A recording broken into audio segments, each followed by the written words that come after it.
Hi guys, thanks for tuning in to another episode of Nuggets News. In this episode, we're very lucky to have a special guest on, and that's Jamie Skeller, the co-founder of Horizon State. How you going, Jamie? Hi. Good to be here. We've been talking about having a chat for a while, so it's good to finally be back in the country and having a sit down and a talk. Straight off the plane from overseas a few hours ago, so pushing through the jet lag to talk about the exciting project of Horizon State, which is the world's first publicly used blockchain voting system. So do you want to dive into a bit of your history and how you got into all this, Jamie? Sure. So I've been involved in design in one way, shape or form for about 20 years now. Got my first computer when I was 13 and fell in love with the internet and the idea that we could publish information and we could democratize content publishing. And that really resonated. And I sort of had a feeling immediately that my life's work was probably going to be in regards to the internet in one way, shape or form. And it's sort of turned out to be the case. So some big appointments over the years was Director of User Experience for Task Group, and also for the Australian Football League, the AFL.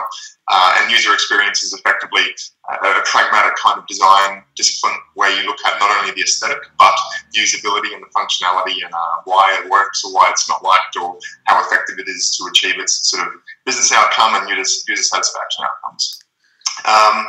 Got involved in blockchain about 2 years ago, well, a little bit longer than that. So I started dabbling in crypto and doing some research on blockchain and understanding what the technology was capable of. And then I started working with a not-for-profit democratic movement called MyVote. It's spelled MIVOTE. And part of the equation was how can we utilize technology to engage a constituency with immediacy and regularity and frequency, and do that securely, because the obvious application to achieve that was going to be the internet, except that online voting is notoriously insecure because you're dealing with centralized databases and centralized servers. Even if they're on a cloud network, you're really just talking about a replication of what remains a single point of failure.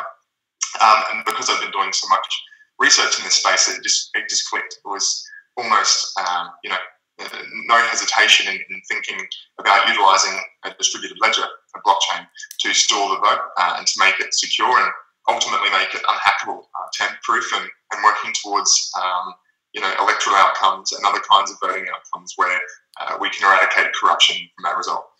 Yeah, and I guess a lot of people first hear about this project and they do think, a blockchain voting system, that sounds maybe pretty plain or basic, but I know there's so much more you guys are branching into and you want to change the whole way that society makes decisions in general.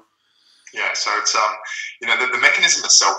I think the mechanism itself is what is particularly profound. I mean, this is truly the first time in all of history that we have the opportunity to secure the result in a way that is completely trustworthy. We know that once those votes are in place, there is no opportunity for anybody to go and change that outcome for their benefit. So it's a big deal in terms of the eradication of corruption, and we've got some terrific inroads into some national governments over in the Middle East, as well as some state governments around the world, Australia and the US as well, who are big fans of that idea, and others not so much. But it's interesting having these conversations. In the developed world, we're generally pretty complacent. So despite the fact that our political sphere here in Australia is a bit of a circus, everybody is relatively complacent because we've got it pretty good.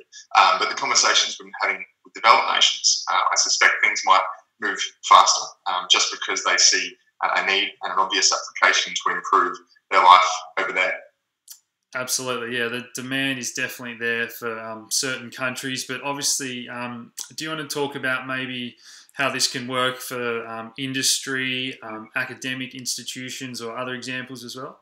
Yeah, so the platform has, beyond that initial sort of profound mechanism, there's a whole bunch of arms and legs attached to this thing that enable improved decision-making processes, not only within governmental applications such as electoral voting, but also within enterprise and global NGOs and multinational organisations. And so we've actually just partnered with SAP, and for those who aren't aware, SAP is one of the world's biggest enterprise software providers, similar sort of scale to your IBMs and your Oracles. They're a significant player around the world. And so that should open up a lot of doors for us and also introduce ideas on how we can embed this technology into their own enterprise software solutions. We're also talking with a global NGO. We should be able to make an announcement about this very soon. but they intend to be utilising our technology next year to be polling their constituency on matters of conservation and related spend. So again, wherever the result security is important, such as sensitive matters of large fiscal outlay, then this is a good solution for that. Yeah, and as you touched on, this isn't just a white paper. This is a working product. I think you touched on that MyVote system that's already in use in Australia. February, yeah. Yep.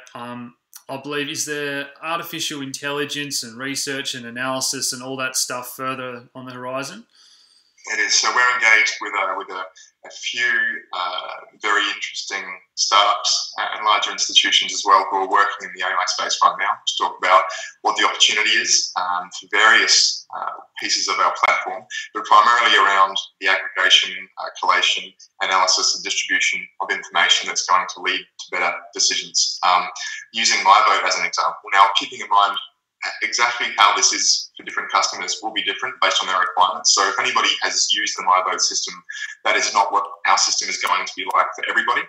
In fact, first off, the sort of the cab rank is an API and SDK so that clients can start utilising the core of our technology with their own interfaces if they choose to do so, or if they don't want to white label ours. But coming back to the AI piece, right now, part of the way MyVote works, which is really quite incredible. It's something that I personally am a fan of, which is that rather than just asking you to vote on an issue, before doing so, they provide you information. And obviously, there's a lot of concern about fake news and misinformation, but MyVote leans on a distributed team of researchers and analysts. They're from the left and they're from the right, and they're citizens of various nations, and they collaborate on information for each vote so that we can hopefully get to better outcomes. But the question has always been, even if you have this relatively objective, unbiased information, how do you get people to consume it? And the shorter answer is we can't really force them to, but part of what we're doing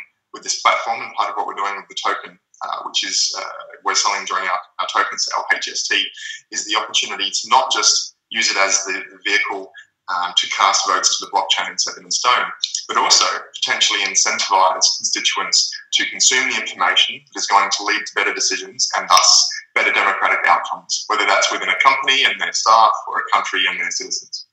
Yeah, so I guess that's a bit of a good segue there into the technology itself. So as you touched on, this token is going to have several use cases which will give it more intrinsic value as it gets more and more widely used. It's an Ethereum ERC20 token, and by now most of my viewers are pretty familiar with how that works on top of the Ethereum blockchain. Now, obviously, the issue at the moment with all these projects is waiting for Ethereum itself to scale, and I know you mentioned that's going to make things a lot easier for you once these Metropolis upgrades come in the coming months. Yeah, look, I think it's an equation that every blockchain-based startup is having to deal with at the moment, which is that which blockchain do we choose? What are the pros and the cons for choosing that blockchain for our distributed application? And then ultimately, you are sort of wedded to the progress of that blockchain as well. So the better that Ethereum is at scaling, the better our products will be at scaling. Now, keeping in mind, we're not necessarily wedded to Ethereum indefinitely, but right now it is the best network of choice because the sort of the primary objective for us needs to be the security of the vote. And arguably, Ethereum is the most secure network right now simply because of the volume of full nodes they have. In regards to scaling more specifically, we're expecting to see huge improvements next year with sharding and Raiden and potentially Plasma if that gets out the door during the next calendar year. But as these improvements happen on the Ethereum network, those knock-on effects, those knock-on positives will also be seen in our offering as well. Yeah, awesome. So you are having your ICO on the 16th of October, I believe now, that's right. I know you're hoping to raise anywhere from, 5 or 10 million would be enough to get the project started, but you have got a cap of all the way up to, depending on the Ethereum price, maybe $70 million or so. And you guys are keeping 40% of that. Do you want to just touch on how you're going to use that to expand globally if you do raise that amount of money? So the hard cap is 200,000 Ethereum. Obviously, what that works out to be in US dollars will change based on the market price. Look, truth be told, I don't think any of us really expect to hit it. It is very, very ambitious, and we've only seen a few projects do that. But the point in setting that hard cap was that we're not fans of uncapped raises. We really don't think it's responsible. And to be honest, if we were to raise 60 or 70, beyond any great ideas about how to spend it responsibly, with the roadmap that we planned in the sort of runway that we planned, which is basically catering for about 5 years of design, development, support, sales, and so forth. We're targeting US 30, and the primary reason is that ideally we don't just want to deliver a brilliant product and bolster it as fast as we can. We want to make sure that we're able to take this technology international very fast. Now, we've already started engaging with governments all around the world, as well as multinational enterprises. We've formed some big partnerships, as I mentioned, but these sales processes and pipelines are usually quite expensive and long. And then it gets even more complex when you get into government tender processes. And if we're looking to get this product out and used globally fast, well, we really need a sales team in pretty much every major jurisdiction where we feel we have a chance to actually get this technology in there in use. And so, I suspect that if we can make that US 30 mil, then very, very quickly you'll see a Horizon State sales team in Japan, in Singapore, on the west and east coast of the US, here in Australia, covering the ANZ region, and places in Europe that are strategically relevant as well, Switzerland, London. And so that's where a lot of money will go if we raise 30 or more. As you suggested, if we can get 5 or 10, that gives us a good 5-year sort of runway to achieve our technology vision and still have a good crack at sales as well. But, ultimately, the more we raise, the faster and more effective we can be in that sales department, which is going to have very, very positive knock-on effects for the success of our business and token holders as well. Yeah, okay, great, mate. That was a good explanation. And I definitely think this technology's got the power to expand very fast, as you said. So good luck with the ICO in the coming weeks. So I guess finally, you've sort of touched on where you'd love to see this going in the future, but do you have any competitors in this space? Or I guess you said the biggest headwinds are probably the governments that don't want a fairer system in place. Any other headwinds or potential hurdles you see there? Look, I think the biggest challenge for us is indeed governmental adoption, not necessarily the appetite, but the speed at which some governments will take. However, and I won't mention names yet, but there are some councils within Australia which have actually been thinking very progressively about our offering. We've already engaged with them, and we actually expect to have a pilot up and running next year with a significant major council in Australia, a capital city council. Broadly speaking, I think really our competitors, there are a few of them. We aren't alone in this space. So I'm sure quite a few people watching this might already be aware of a few of them, but there's one called Boule, spelled Boule. There's also Follow My Vote. There's also another called the Votes Platform. And so for most of these examples where we have a clear edge is that we've actually got a working product, and it's been working since February.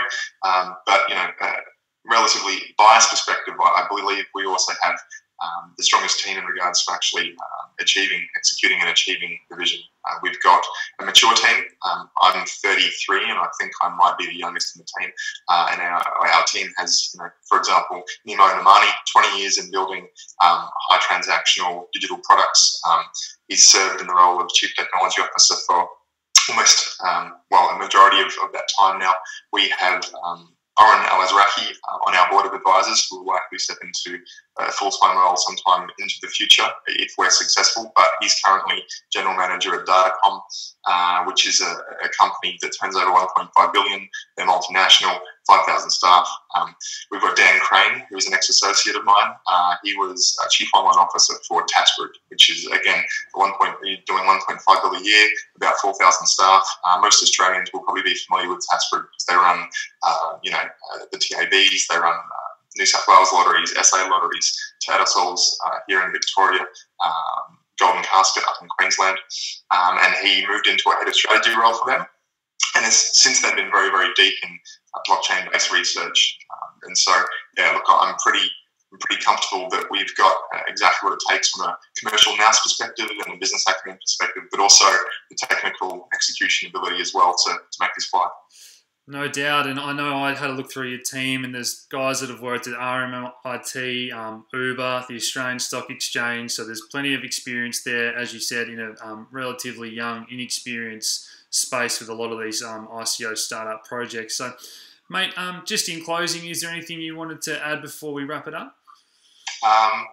Not really, but if this interview gets out in time, I'd welcome your community to participate in our pre-sale as well. And to do so, all you have to do is jump on to horizonstate.com/whitelist, throw in your Ethereum deposit address, and you'll be able to participate in the pre-sale, which is going to be running up until October 16 for an additional token bonus as well. So it's something we've really only been promoting with our close followership, but on the Bad Crypto podcast and indeed now with you, I thought it might be a good sort of a good gesture to offer it to your communities as well. I really appreciate that, Jamie. I'm sure the guys are going to love that, and I'm going to upload this straight away, so they'll definitely have a chance to participate before the 16th, as you said. So I appreciate you coming on today, Jamie. Good luck with everything, and I hope we speak again in the future, mate. Thanks, mate. I might have to go and get some sleep after that flight, and I'll chat to you soon. Okay, cheers, Jamie. Thanks, mate. Bye.